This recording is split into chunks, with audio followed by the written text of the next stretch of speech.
In this video, I'm going to discuss 5 potential triggers that will indicate a global collapse. This is Urban Sentinel, and let's get into it. First off, we're going to talk about extreme weather and the climate change activities that are going on. It will cause a disruption in the global food and water supplies. Key trigger factors you can think about are the rising global temperatures currently, the expansion of desert regions, the increased frequency and intensity of severe weather, both droughts, floods, heat waves, and cold spells going on. Now, the disruptive scenario would be widespread crop failures and water crisis. That, of course, is going to escalate the food prices globally, including both vegetable produce crops and livestock as well, which then leads to a mass shortages and mass migration and potential humanitarian emergencies in certain regions of the world. Now, when you have headlines like radioactive shrimp and spices are being recalled off the shelves, that's also an indicator that the quality of the food that is in circulation may be subject to tampering or other events that can affect it. So even though there may be a plentiful amount, it may not be safe for consumption. So once again, one small aspect can now slow down or interrupt the food supply, which then compounds other issues that might be discovered later on. Plausibly speaking, not every single event is going to lead into the next event, but with currently the record droughts in Africa, it's looking at increasing the cost of cocoa prices globally. The Mediterranean has seen heat waves, which has affected the olive oil crops, and the olive oil as a produce, as a marketing item, is interconnected with many things beyond just simply the actual olive oil itself. Wildfires that destroyed hundreds of acres of farmland, and then on the contrast to that, floods that wiped out hundreds of acres of crops before they could be harvested. All of those play into factors, not just in a localized area, but globally, how it affects the trade and the movement of the produce and the money back and forth across the globe. Next, widespread civil unrest and global riots. It's not necessarily going to be a big sensationalized thing that you might see on TV, but with the acceleration in shortages of supply, the inflation for the cost of those materials, and then the inaction as perceived by the government not being able to wrangle and get a hold of things and level things out. So you have an economic inequality. Some people are just not going to be able to afford the basic bare minimums they need to survive. And then the persistent high inflation, especially when it comes to food and fuel as it relates to getting products back and forth, when the government feels, or rather when the citizenry feels that the government is being inadequate in handling it or inept at doing anything, or especially when there's perceived or actual corruption going on, those resources that are available become scarce because of, simply put, the quantity and quality and the cost for everything involved can easily isolate and annex most people from being able to regularly pursue or consume those as well. On a large scale, sustained public protests, people just simply having enough of it, they're up to here with it, can turn into violent energy and food resources disruptions, as well as things become continually unaffordable, leading to a political instability. Basically, some politicians resign, some are forced out.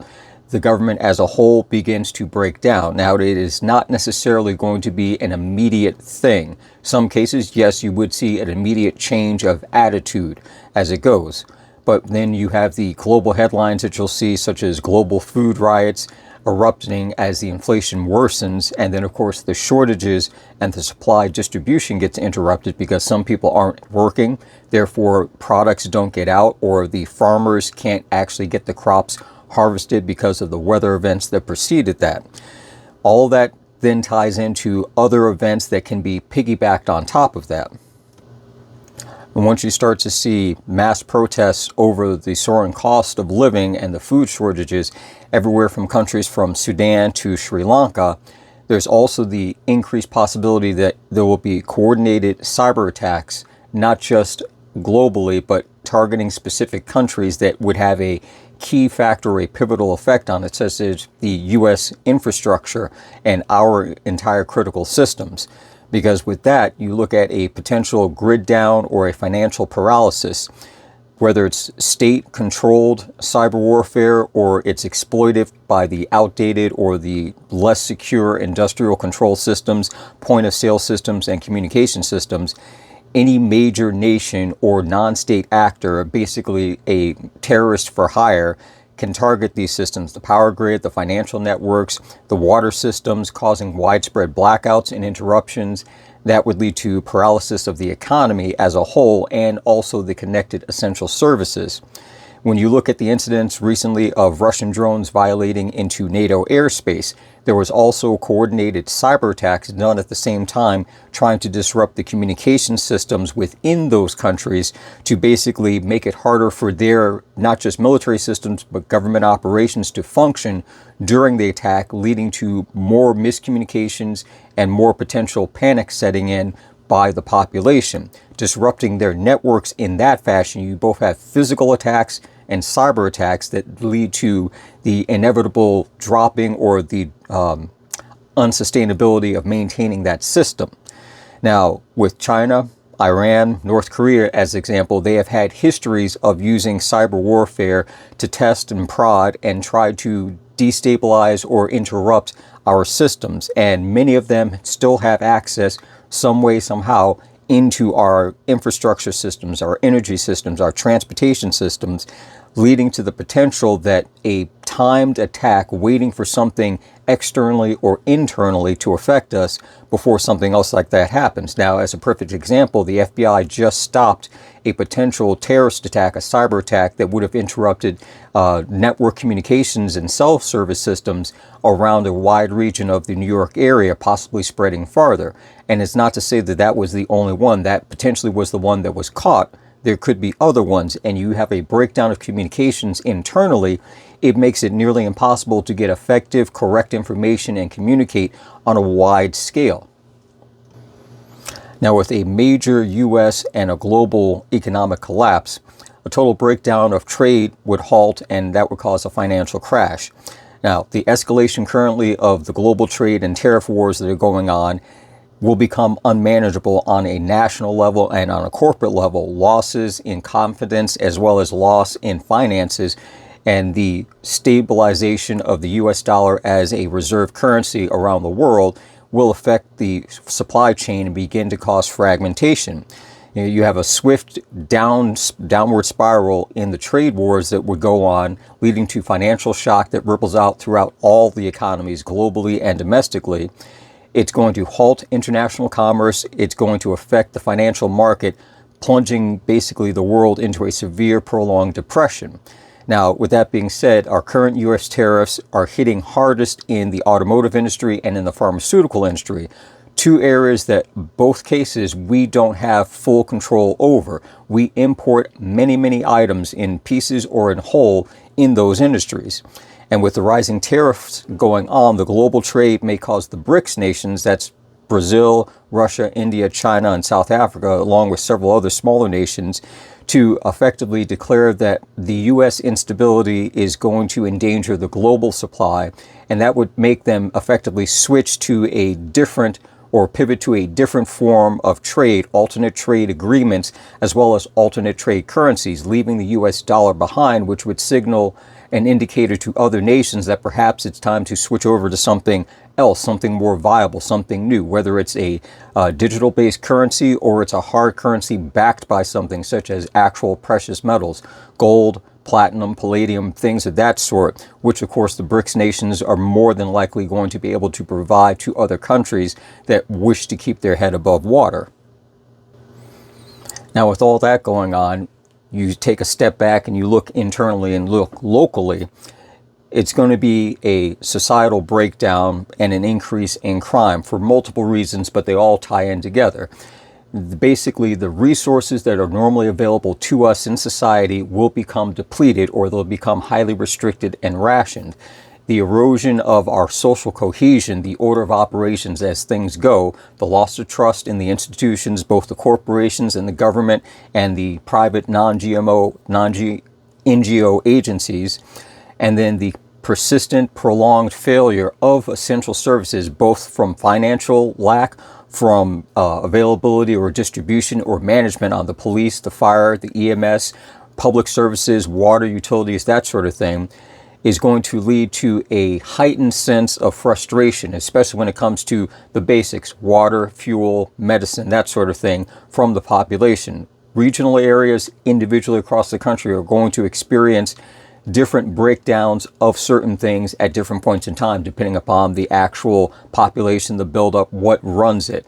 But you're going to see an increase driven by criminal gangs or just criminal activity, as well as further pushed by domestic terror groups taking control of resources or interrupting them for the benefit of either extorting money financially, sort of ransomware if it's a cyber attack, or a disruption of the services, delivery trucks and trains being hijacked or their cargo being offloaded at some point in time in transit.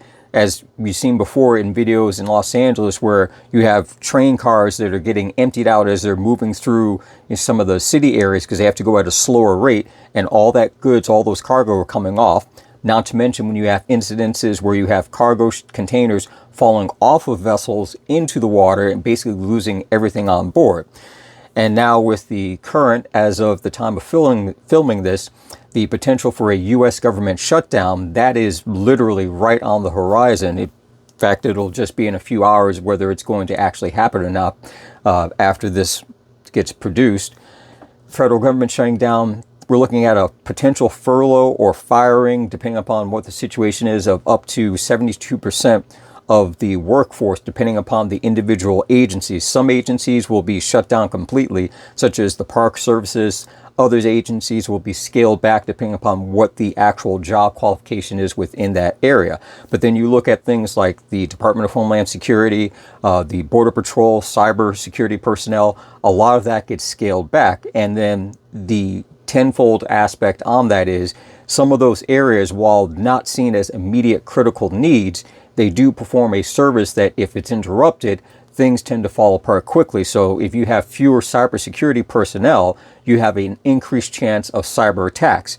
Currently, if you scale back the border agents that are at the border or the ICE agents out doing these immigration raids, you now have a greater chance to increase the influx of undocumented persons coming in illegally into the country or relocating amongst the nation as it is to other sanctuary cities. Total overall, let me just go back to make sure we've covered all the bases, is you're looking at an increased risk of extreme weather and climate change with direct threat to the global food supply and the water supply, making that scarcity widespread, escalating the civil unrest, potentially causing global riots, driving economic inequality through the roof, especially in conjunction with supply chain shortages.